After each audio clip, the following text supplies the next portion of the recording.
Advokaat Hendrik van Staten.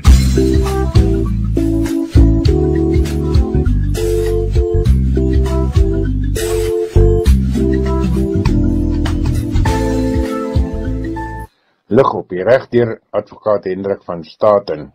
Advokaat Hendrik van Staten verduidelik vir ons wat gebeur het so in kort met die hofsaak van Jesus.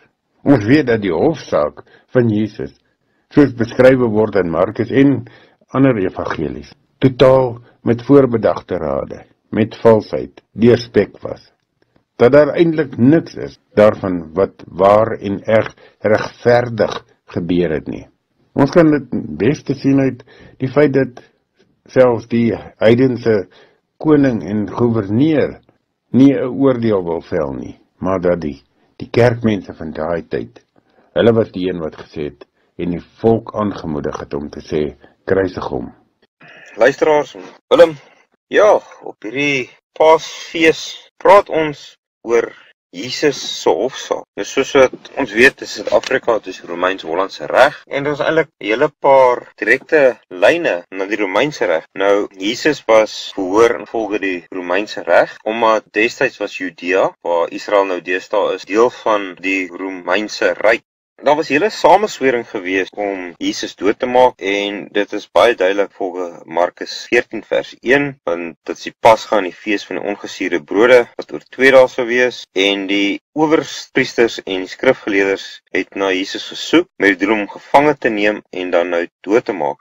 Onthou, dit volg alles na Jesus so op die donkie in Jerusalem ingekom het en almal hulle palmtakke so voor die donkie en Jesus neergesit het. Nou, die beplanning was gewees om dan nou Jesus te laat vang, maar nie op die fees nie, sodat die volk dan nou nie oproerig sou word nie. Dat die hoofpriester wat ook die hoof van die tempel was van die Jode in Jerusalem was ook dan nou die leier en beheer van al die sinagoges in die land. Nou, die owerpriester en sy helpers was die persone wat nou die geskrifte baie goed geken het en dit dan dag vir dag gebestudeer het.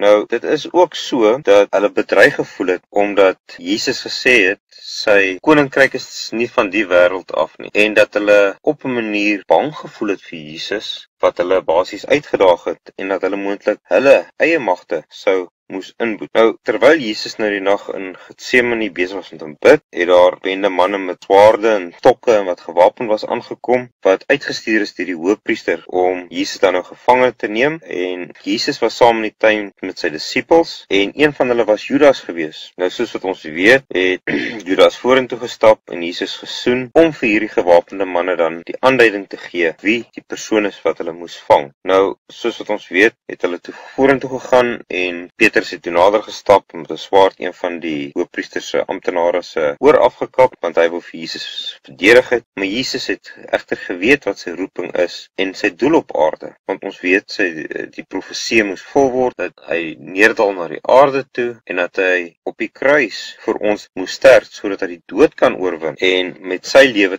en bloed vir ons sondes te betaal. Nou, eerstens, Jesus is toe deur die Sanhedrin verhoor. Die Sanhedrin het bestaan uit verskeie prominente Jode, nadat hy weggelei is in gevolge Markus 14 vers 53, en die owerste en die ouderlinge en die skrifgeleerdes het vergader, en Petrus het van ver afgevolg tot binne die paleis van die hoofpriester en saam met die dienaars gesit en hom ook by die vuur warm gemaak. Nou, die owerpriesters en hele raad getuienis teen Jesus gesoek om hom dood te maak, maar kon egter niks vind nie, want baie het vals teen hom getuig en getuie was nie eenders nie. Onthou, indien mense nou getuienis teen iemand lei, het sy te daardie tyd was selfs vandag, moet daardie getuienis bevestig kon word deur 'n volgende getuie. Maar omdat die getuienis vals was, het nie een van die getuienis met bymekaar aangesluit nie, en frustreerd kon hulle toe nie vir Jesus skuldig bevind aan al die aanklagtes wat voor hom gewerp is en waarvan hy dan nou aangekla is nie. Jesus, sommige het ook gesê dat Jesus gesê hy sal die tempel met die hande wat met hande gemaak is afbreek en in 3 dae aan een opbou wat nie met hande gemaak is nie.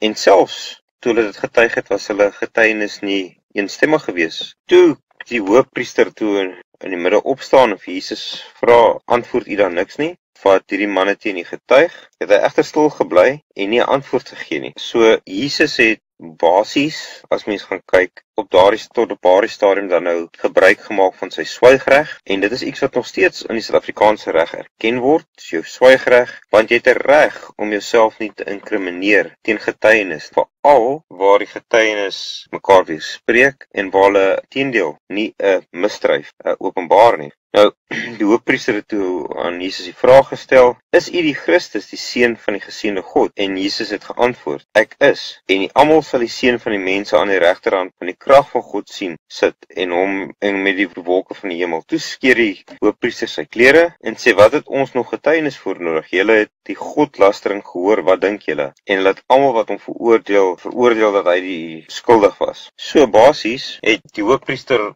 hom probeer vasvra en Jesus het geantwoord, ja, hy is die seun van God. Wat vir hulle dan nou godlasterlik was, omdat ons moet in ag neem dat die hoofpriester hulle almal was nie Christene gewees nie, maar wel Jode. Nou, die Sanhedrin het dan nou die verhoor gedoen. Nou, die Sanhedrin het bestaan uit die hoofpriester, die owerpriesters, ouderlinge, asook skrifgeleerdes en selfs mense wat soos ons gesê het, hulle self weerspreek het, blyk heel moontlik te gehuur gewees het en dan die vals getuienis teen Jesus in te gebring het. So, omdat die hoofpriester nou Jesus dan nou sy erkenning dat hy die seun van God is, nie as die waarheid aanvaar het nie, het hom dan skuldig bevind dat hy godslasterer was en dat hy voorgegee het dat hy God was. Maar hier kom die belangrike gedeelte. Omdat die plek waar hulle gebly het, waar Jerusalem is, Judea, deel was van die Romeinse Ryk, het die Sanhedrin net beperkte magte gehad en kon hom egter nie vir Jesus ter dood veroordeel nie en hom ook nie doodstraf vir hom uitspreek nie. En dit het daartoe gelei dat Jesus toe geneem is om voor Pontius Pilatus te verskyn. En Pontius Pilatus was dan ook die regter wat voorgesit het in opsigte om Jesus te verhoor, want hier het die hoofpriester en sy ondersteuners gekom met 'n persoon wat eerstens godslasterik was, volgens hulle, en wat ook volgens die weergawe van die hoofpriester hulle die Romeinse Ryk omver wou werp. Pontius Pilatus het egter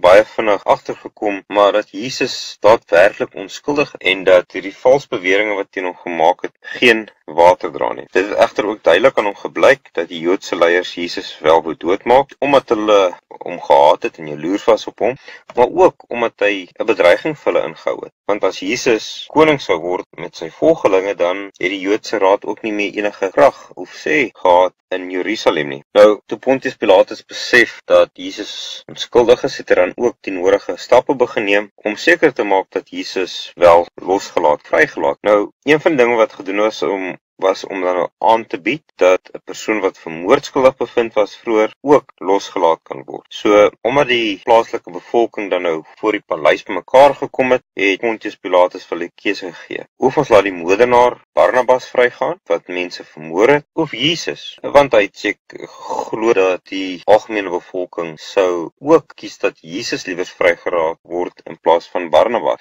Maar die hoofpriesters en hulle ondersteuners het egter die hele gehoor opgesweep en daar is toe hard geskree deur die gehoor dat Barnabas vrygelaat. Toe Pilatus eintlik, en ek glo aan tot sy spyt en skok sien dat sy plan gaan nie werk nie, het hy toe opdrag gegee dat Jesus gegeesel moet word deur sy soldate. Onthou, die ander probleem wat Pilatus ook heel moontlik in die gesig gestaar het, dat as hy kon nie toelaat dat die plaaslike bevolking in opstand kom teen die Romeinse Ryk nie, sou hy dan nou vir Jesus vrygelaat het teen die wil van die bevolking, kon dit gebeur dat daar opstand uitbreek en dat die Romeine dan beheer oor hulle provinsie verloor. En onthou, omdat dit nie 'n Romeinse provinsie vol Romeinse onderdane was nie, maar Jode, omdat die Romeine die Jode verslaan het en hulle grondgebied ingeneem het, sou dit dan die Romeine in 'n baie slegte posisie geplaas het. Nou, nadat Jesus toe gegeesel is hy toe weer voor die Joodse raad gebring en Pilatus ook gehoop dat hulle tevrede sou wees ten minste daarmee dat hy Jesus laat geesel het en as hulle dan die bloed sou sien, maar hulle het egter nog meer bloeddorstig gewees en hulle het bly skree, kruisig hom, kruisig hom. Nou, Pilatus het toe sy hande in 'n skottel water gewas, heeltemal as te ware om homself te verontskuldig dat hy onskuldige man skuldig bevind. En dit is hoekom mense ook die spreekwoord kry, jou hande in onskuld was.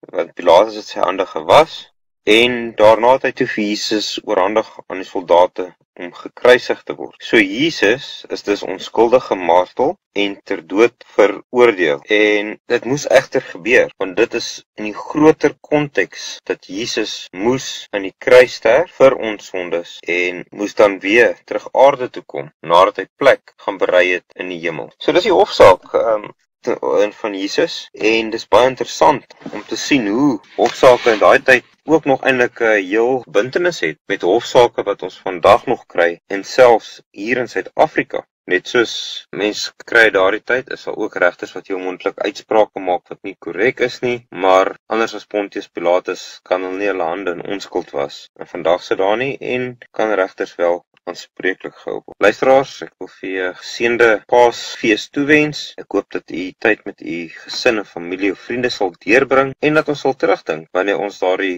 paasbolletjie breek met die kruis op aan Jesus se kruisdood, dat hy onskuldig vir ons gesterf het en as ons die kruiagtige smaak van die bolletjie proe, dat ons sal dink aan daardie krye waarmee sy liggaam behandel is, toe hy in die doeke lappe neergelê is in sy graf, wat hy toe weer later aan die dood uit oorwin het en opgestaan het uit die dood.